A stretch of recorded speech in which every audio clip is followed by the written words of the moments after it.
Luego de esto vamos al entrevistado del día de hoy. Él es secretario general de la Asociación Profesional Policial, APROPOL. Me refiero más precisamente a Alberto Martínez, que ha tenido la deferencia de acercarse a los estudios de Televisión Regional. ¿Cómo te va, Alberto? Un gusto que estés aquí. Antonio, gracias igualmente. Al contrario. Bueno, noticias, bueno, ni que hablar en la parte de seguridad o inseguridad. Un policía asesinado en la ciudad de Capitán Bermúdez, siguen los hechos de inseguridad, también otros hechos asociados a lo que es el mundo de Newell's y la hinchada de Newell's, algunos asesinatos que se los relaciona. ¿Qué está pasando evidentemente en la provincia de Santa Fe y en la ciudad de Rosario, más precisamente con la seguridad? Bueno, evidentemente seguimos pagando las consecuencias de toda una política de por lo menos dos gestiones anteriores y esta que tiene que ver con las otras dos, donde, y nos podemos remontar un poco más atrás para ser honesto intelectualmente también, ¿no? Digo, para que no se transforme esto en una cuestión partidaria del análisis, Sí, sí, sí. sino de políticas de hierros muy importantes, donde la policía como institución y el policía como trabajador han sido objetos de una política sin rumbo, de destrucción, de menoscabo, donde, bueno, prosperaron aquellos funcionarios que dejaron la idea del servicio por la idea del negocio asociado a las bandas políticas, estas mismas bandas políticas, todos personajes conocidos. Voy a hacer una pequeña contribución. Aldo Rico, además de diputado, Gerardo, sí, Gerardo, fue siempre buchón de la Federal y amigo de los que estaban allí presos, que en otros momentos formaron parte de las organizaciones subversivas. ¿Buchón de la Federal? Sí, sí, No, sí. no sabía esto. No. Sí, sí, sí. Siempre. ¿En qué año? ¿En los 70? Sí, sí. Así que bueno, estos Bueno, son los un personajes. dato, no lo No, tenía. digo, ¿sabes por qué? Porque parece, digamos, caído del catre el tema de que, bueno, hoy arreglan con desarrollo social. Bueno, en otros momentos arreglan otras cosas, ¿no?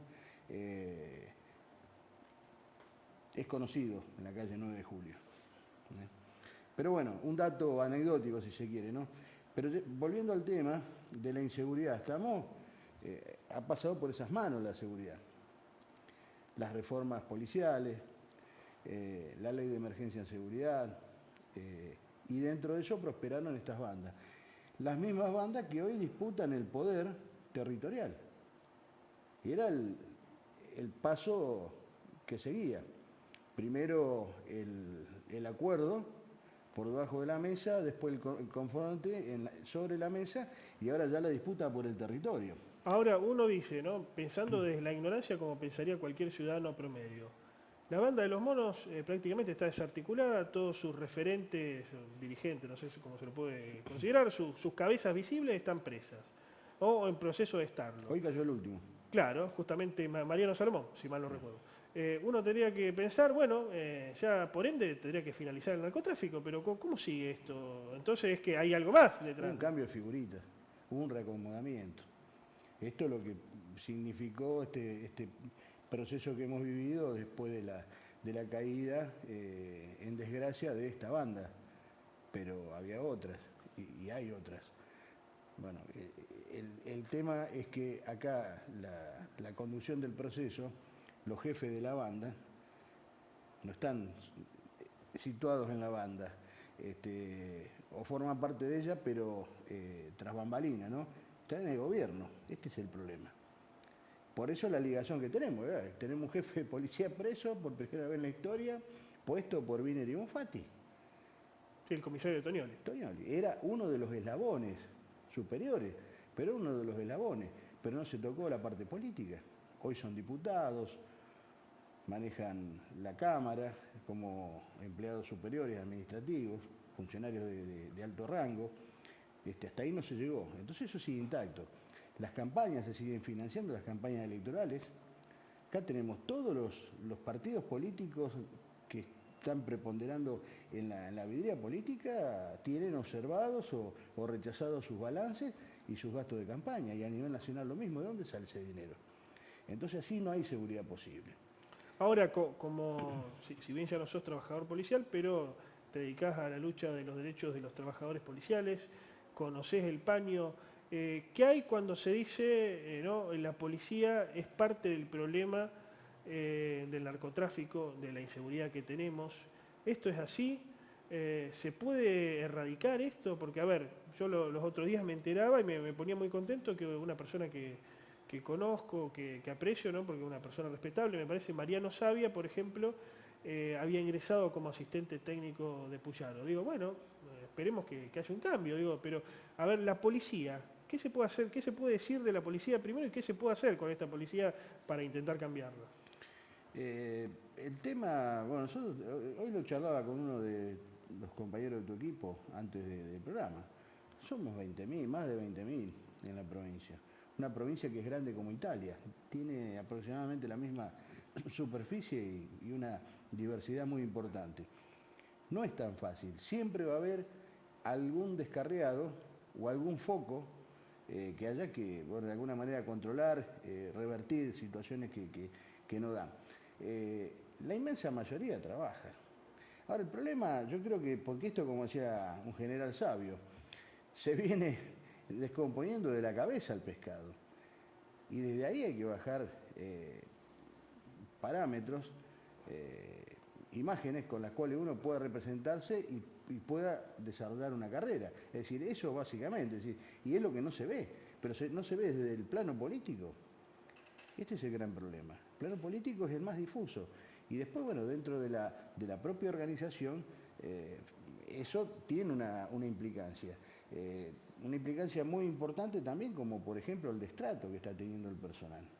Que el personal que trabaja tiene problemas. Tiene serios problemas. Que quiere trabajar correctamente. Correctamente, correctamente. Hacer las cosas bien, como se dice. Claro, porque tocas determinados lugares donde eso te trae problemas y tiene una desprotección total. No hay carrera, los salarios son bajísimos, las tentaciones son permanentes, porque hoy, en ninguna duda que un narco paga mejor que el Estado, en términos de dinero. Bueno, tenemos que darle otra cosa, otra motivación al personal. ¿Y qué se puede decir de la gestión Puyaro específicamente? Bueno, que no por hablar mal, justamente lo nombrábamos a Mariano Savia, pero forma parte de, ya deben ser 68 asesores prácticamente técnicos que tiene el ministro de Seguridad de la provincia. Justamente veíamos hace meses una información publicada desde Santa Fe que hablaba de incluso de periodistas, ex dirigentes de Capitán Bermúdez, por ejemplo, como el intendente Varela. Digo, ¿qué pueden asesorar esas personas en seguridad, ¿no? a un ministerio de seguridad?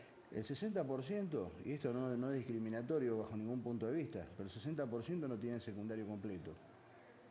Tiene algunos asesores de fuste, el caso de 60% de esos asesores no tiene secundario completo. No tiene secundario completo. Ajá. Gente de muy poca experiencia, sin títulos relacionados.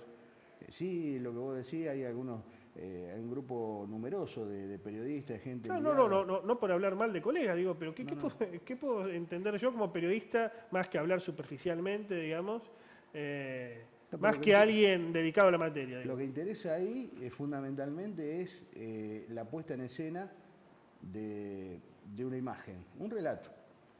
Esto es lo que le interesa a Puyaro y al gobierno. Después eso se resquebraja todos los días y uno va viendo las situaciones, los parches que se van poniendo. Entonces, bueno, a ese efecto, los profesionales, que deben ser 6, 7 más o menos en ese grupo, que están con el tema de la información, del tema de la imagen y este tipo de disciplina, bueno, uno lo entiende. Pero después hay gente que no tiene ni idea. Hay un audio de un tal Celso Muchuk, de la ciudad de Reconquista. Le hace un reportaje a un periodista, es desopilante, es para escucharlo, una radio de Reconquista. Y le pregunta, bueno, pero Celso, dice en un tono muy así pueblerino, dice, pero ¿y vos qué haces en el ministerio? Pues se enteran porque había una ola de delitos tremendos en Avellaneda, pegadito a Reconquista. Sí. Y el tipo no sabía decirle qué es lo que hacía. No sabía dónde estaba, quién era su superior inmediato. cosas básicas para cualquier empleado de la administración pública. Dos cuestiones cortitas quería tocar antes de finalizar la entrevista. Primero, centros territoriales de denuncia. ¿Sirven? ¿No sirven? Y en segundo lugar, esta nueva diagramación que se quiere hacer con las comisarías, que todavía no tengo entendido si se emprendió o no, pero estaba pensada. Los centros territoriales descongestionan un poco el tema de las comisarías. Las comisarías están destruidas. Estuve la otra tarde acá en la comisaría Quinta, está en obra hace varios años, no finalizan las obras, prácticamente es una comisaría en ruina. La verdad, creo que todo lo que tenga que ver con los compartimentos estancos dentro de lo que es la prevención y la represión del delito, la investigación, a mí me parece lo que le va a preguntar un empleado público que no es policía a alguien que lo han robado no es lo mismo que le podría preguntar un profesional. Me parece que está muy lejos de cumplir lo que necesitamos en cuanto al toma de denuncia, por ejemplo. Perfecto, te agradecemos mucho la visita, se nos ha acabado el tiempo, pero pudimos charlar en que sea un poquitito con vos acerca de la realidad de la policía y la seguridad, Alberto. Muchas gracias por haberte acercado aquí. Gracias a ustedes por la invitación. Bueno, allí lo escuchaban Alberto Rubén Martínez de Apropol, pequeño corte en Cuna Noticia TV y regresamos.